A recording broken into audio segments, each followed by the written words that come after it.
أود أن أتقدم باسمهم جميعا بالشكر والتقدير لسيدي خادم الحرمين الشريفين الملك سلمان بن عبد العزيز، الذي سمح لنا وأعطانا هذه الفرصة لتقديم هذه الخدمة الشريفة،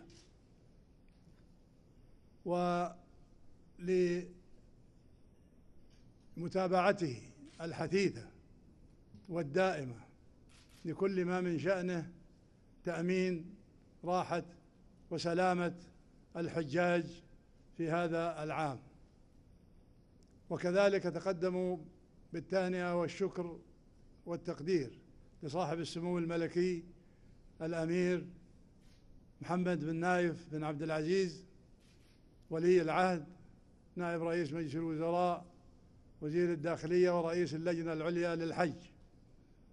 الذي أشرف بنفسه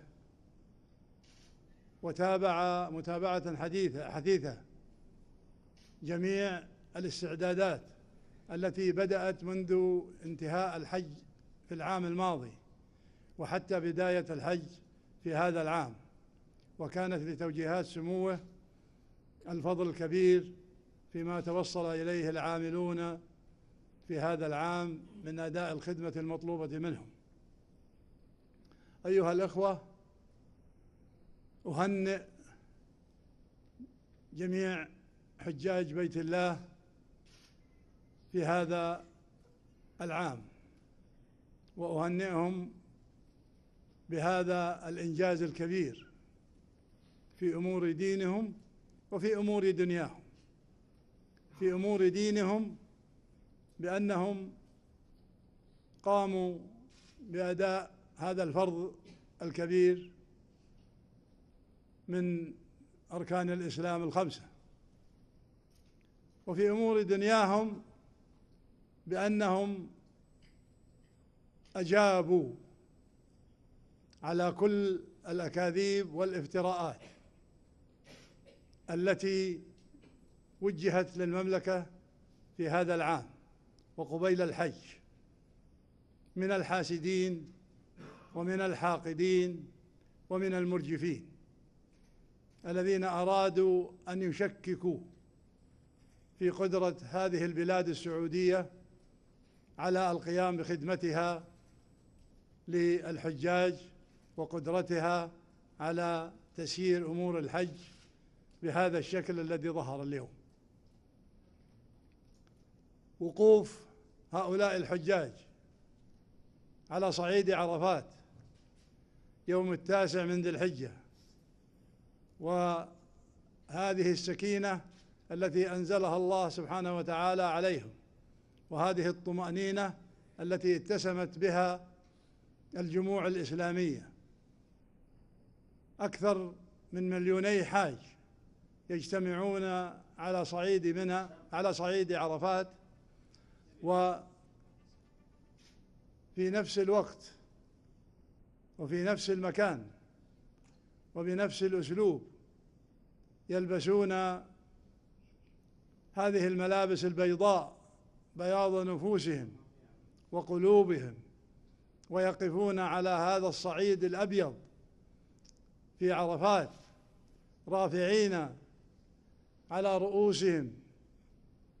راية الإسلام الخضراء التي شعارها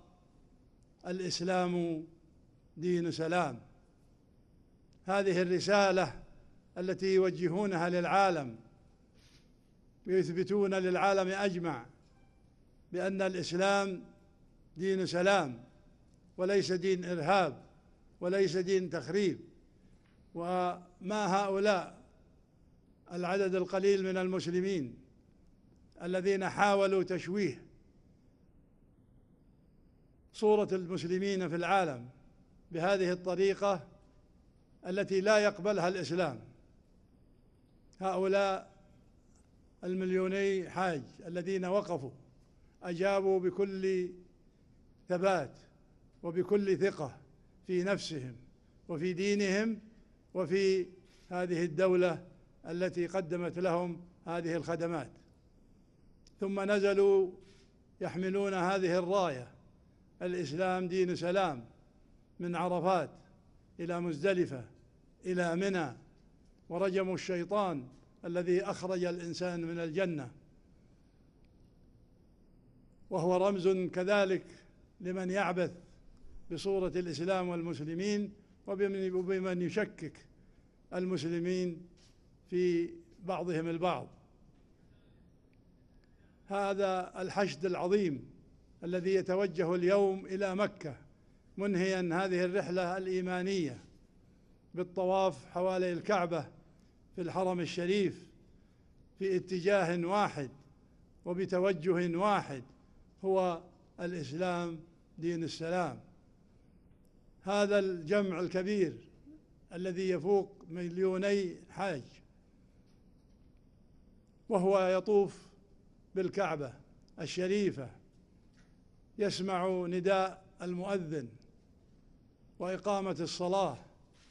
وما يسعه إلا أن ينتظم في خلال دقائق في صفوف منتظمة الكتف بالكتف في مشهد لا مثيل له في العالم، في صفوف دائرية حول الكعبة لا ينظمها إلا خالق البشر سبحانه وتعالى في هذه المدة القصيرة وفي هذه الدقائق القصيرة، ثم يسجدون لله سبحانه وتعالى شاكرين حامدين فضله. أقول قولي هذا أيها الإخوة ليس دفاعا فقط عن المملكة العربية السعودية ودولتها وشعبها، ولكن دفاعا عن الإسلام وعن المسلمين الذين أنزل الله سبحانه وتعالى عليهم القرآن الكريم والسنة المحمدية، ووقوف هذا الحشد الكبير في عرفات وفي منى وفي مكة، وما هو إلا إجابة واضحة على من يريد أن يشكك في أمر الإسلام والمسلمين، وما هو إلا صورة ناصعة على أن الإسلام هو دين سلام. أيها الإخوة، الإسلام واحد، ليس هناك إسلام متعدد. الإسلام معناه وتوجهه وقيمه ومبادئه كلها مذكورة في القرآن والسنة، وليس لدى هذه البلاد العربية السعودية إسلام غير إسلام القرآن وإسلام السنة النبوية. فإلى كل مشكك وإلى كل محاول بالأكاذيب وبالأباطيل أن يفكر في أمره قبل أن يفكر في انتقاد الآخرين. أقول قولي هذا وأستغفر الله لي ولكم ولجميع المسلمين.